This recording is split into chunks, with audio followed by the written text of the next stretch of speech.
On the morning of September 19, 1940, the streets of Warsaw's Worosz district were still. Then came the sound of boots, dozens of German soldiers moving block to block, pulling civilians from doorways and courtyards, loading them into the street. These roundups had become a regular instrument of the occupation. The Nazis called them łapanki, catches. The people of Warsaw called them what they were, random terror. Anyone could be taken. Most people hid. Witold Pilecki did not hide. He had spent the previous days arranging what he needed. He carried false identity papers in the name of Tomasz Seraficki, a tanner by trade. He said goodbye to his wife, Maria, and his two children, 9-year-old Andrzej and 7-year-old Zofia. He kissed them and told them he would be gone for a while. He did not tell them where he was going. He knew the answer would destroy them. That morning he stepped deliberately into the path of the roundup. He positioned himself where the soldiers would find him. When they moved toward him, he did not run. He stood still and let them take him. The man who allowed himself to be arrested that morning was 39 years old. He had fought in 2 wars. He had a farm, a family, a life he had worked for years to build. He had been asked by his commanding officer to perform a mission so dangerous that even the men who planned it expected he would not survive. No one ordered him. No one could have. He simply said yes. The mission was this: to enter the new German concentration camp at Auschwitz, build a resistance network from inside, and send intelligence back to the Polish underground. Information that might convince the outside world of what was happening behind those walls. Pilecki understood what he was agreeing to. He understood it completely. And he went anyway. They held him for 2 days in a converted sports arena with roughly 1,800 other men and women sleeping on the ground, given almost nothing to eat. Then the cattle cars came. The journey south to the town of Omenwechimy took most of a day. Auschwitz had been open for barely 3 months when Pilecki arrived on September 22, 1940. It had been built in the shell of a former Polish army barracks on the outskirts of a small town in occupied Polish territory. The camp was still new enough that its full machinery of destruction had not yet been revealed. It was being used primarily as a place to hold and destroy Polish political prisoners, intellectuals, officers, clergy, anyone the Germans considered a threat to the occupation. The murders at that stage were intimate: beatings, starvation, forced labor in the freezing mud, and the occasional execution against a courtyard wall. The industrial-scale killing would come later. But Pilecki arrived into something that was already, by any measure, a place of systematic death. On arrival, he was beaten with clubs, stripped, tattooed on his left forearm with the number 4859, and told that he was no longer a person, he was a number. The procedure was identical for every prisoner. It was designed to dismantle identity, and for many prisoners, it succeeded within days. For Pilecki, it accomplished nothing of the kind. Within weeks of arriving, he had identified 2 other prisoners he recognized from the Polish underground. He made contact carefully, in whispers, in stolen moments during work details, in the barracks at night. He laid out the mission. He told them what he needed: a network. Small cells of trusted men who could pass information, protect each other, and eventually, if the conditions were ever right, mount an armed uprising. The organization he built was called the ZOW, Związek Organizacji Wojskowych, the Union of Military Organizations. It spread slowly, cell by cell, across the barracks. Its methods were the same methods every underground uses: compartmentalization, minimal information shared across boundaries, and absolute discipline about who could be trusted. In an environment where a prisoner could be tortured into revealing names, the structure was designed to limit how much any single person knew. That autumn, Pilecki got his first intelligence report out of the camp. It was carried by a prisoner who had been released. Released prisoners still existed in those early months of the camp. The report passed through a chain of couriers to the Polish Home Army in Warsaw. From Warsaw it went to London, where the Polish government in exile received it. It reached Britain in the spring of 1941. It described beatings, starvation, and executions. The British took note and largely declined to believe that things could be quite as bad as the report described. Pilecki continued to write. The winter of 1940 was severe, and Pilecki's body began to fail. He suffered a serious bout of pneumonia. The camp hospital was no refuge. It was a place where sick prisoners were often dispatched by injection rather than nursed back to health. Pilecki survived. In 1941, he contracted typhus and survived that too. He later described the hunger as the hardest battle of his life. Not the beatings, not the cold, not the proximity of death, but the grinding, constant, animating fact of starvation, which made it nearly impossible to think clearly or maintain any will beyond the body's most basic demands. He maintained his will. He kept building. By 1941, the nature of Auschwitz had begun to change. In June of that year, Germany broke its non-aggression pact with the Soviet Union and launched an invasion east. Soviet prisoners of war began arriving at Auschwitz in enormous numbers. They were dying by the thousands from starvation, exposure, and execution. That autumn, the SS experimented with a new killing method in the basement of Block 11, a sealed chamber, 600 Soviet prisoners, and a pesticide called Zyklon B. The experiment was considered a success. Construction began on an expansion of the camp at a nearby village called Brzezinka, Birkenau in German, purpose-built to kill people at a scale the original Auschwitz could not accommodate. Pilecki watched all of it. He recorded all of it.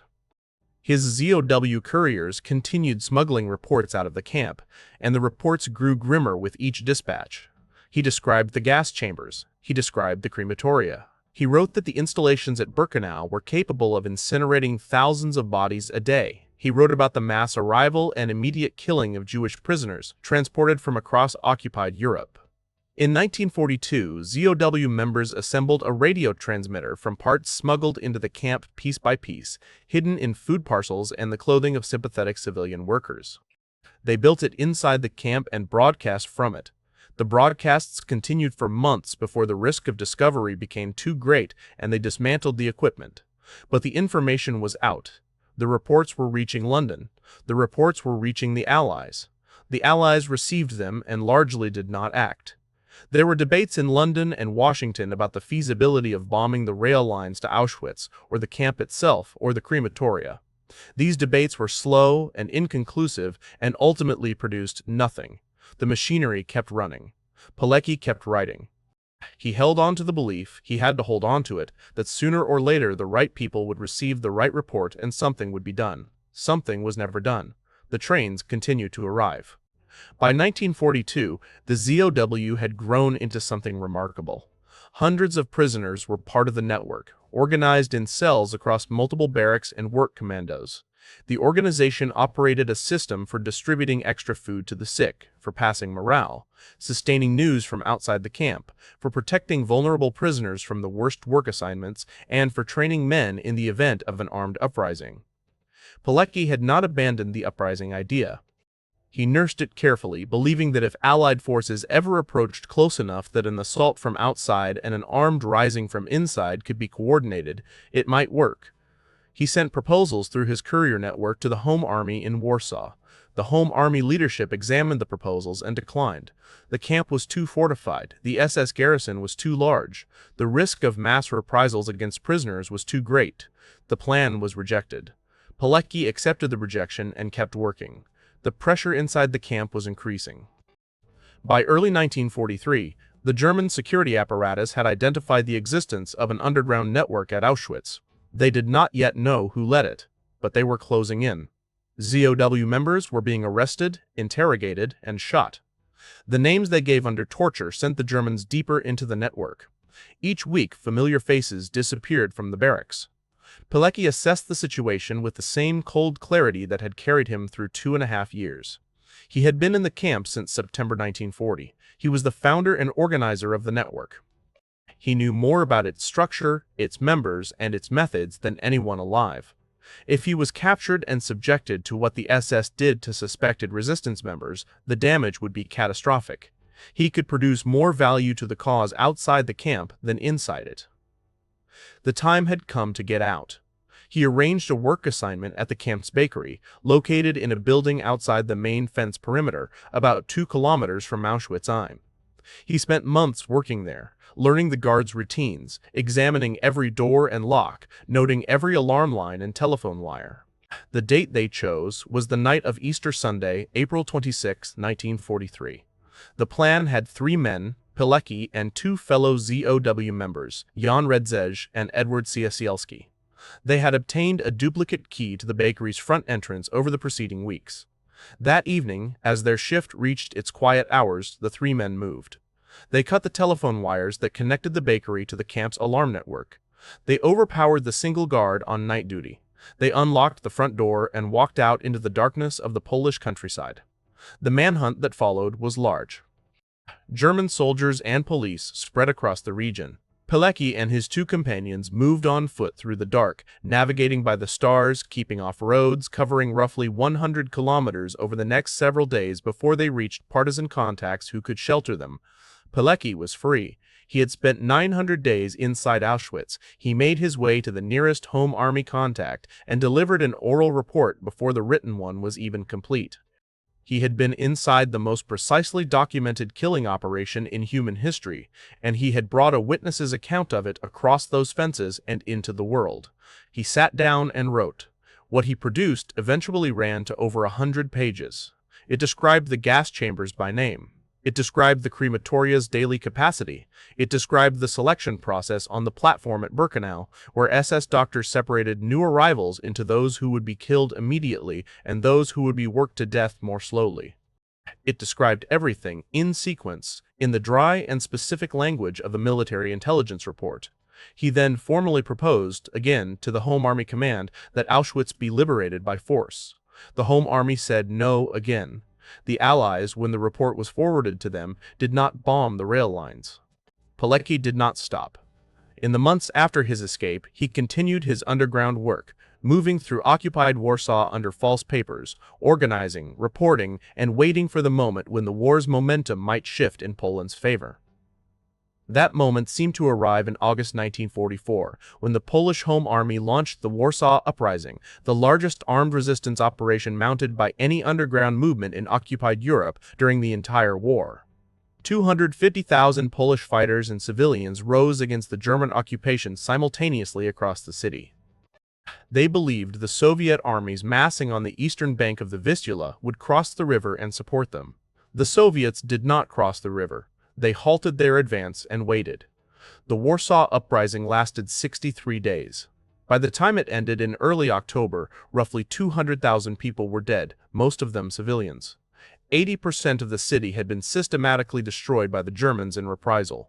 The Red Army sat on the far bank throughout. Pilecki had fought in the uprising under his own name, hiding his rank until so many officers had been killed that the unit needed a commander. He took command.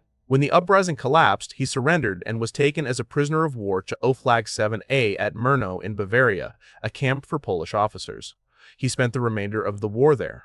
On April 29, 1945, American tanks of the 12th Armored Division rolled into Murnau and the camp was liberated. Pilecki was free again.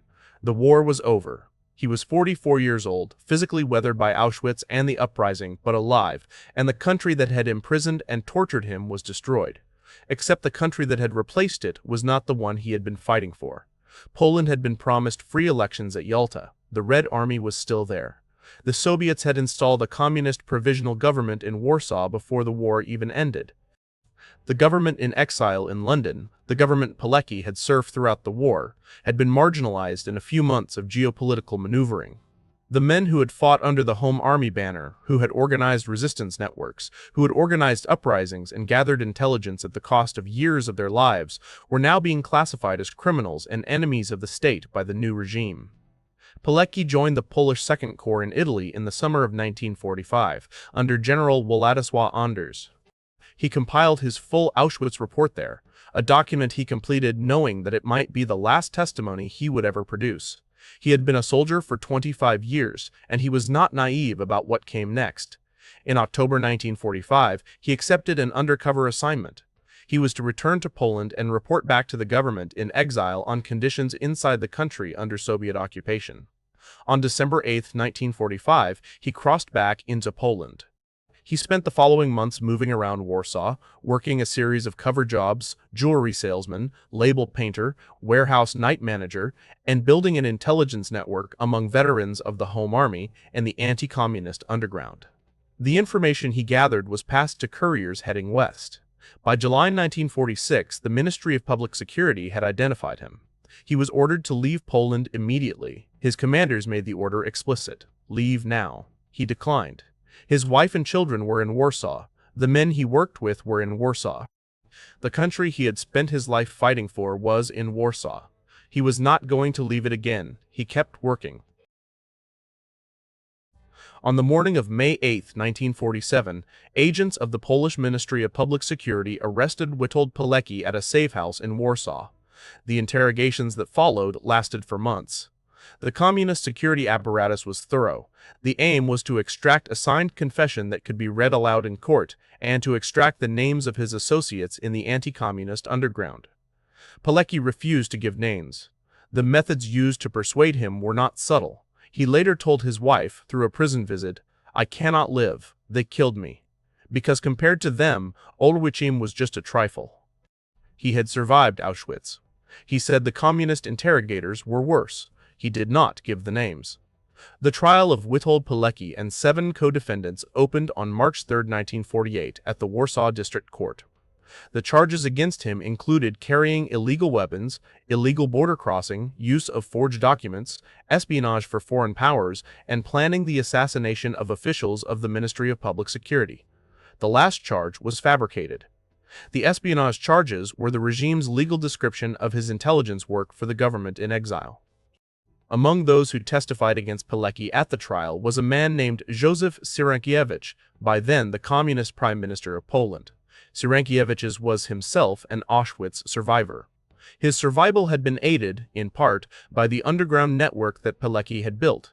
He stood in the courtroom and testified against the man who had helped keep him alive. The verdict was not in doubt. The trial was not designed to establish truth. It was designed to establish a record, to put a document into the world that said Witold Pilecki was a traitor, a spy, and an assassin, so that anyone who remembered his name would have to contend with that document. Pilecki stood in the courtroom visibly damaged by the months of interrogation but composed. He denied the assassination charges.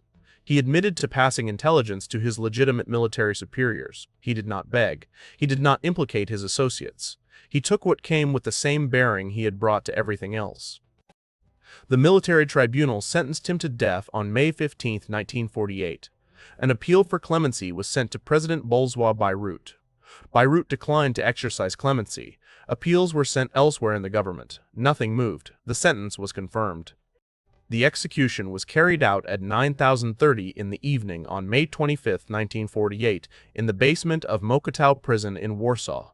Pilecki was 47 years old. The method was a single gunshot to the back of the head, the same method the Soviet NKVD had used to kill Polish officers at Kady 8 years earlier. The executioner's name was Piotr Miotowski, known in the prison's internal records as the Butcher of Mokotów. He was a specialist. He had done this many times. Pilecki's body was removed from the basement and buried in an unmarked location. For decades, no one knew where. His family was not told where he was buried. His name was removed from official histories. His reports were classified. The resistance network he had built at Auschwitz, the intelligence he had risked 2.5 years of his life to smuggle out to the world, became, in the historical record of communist Poland, something that had never happened, performed by someone who had never existed. For 40 years, the story was buried.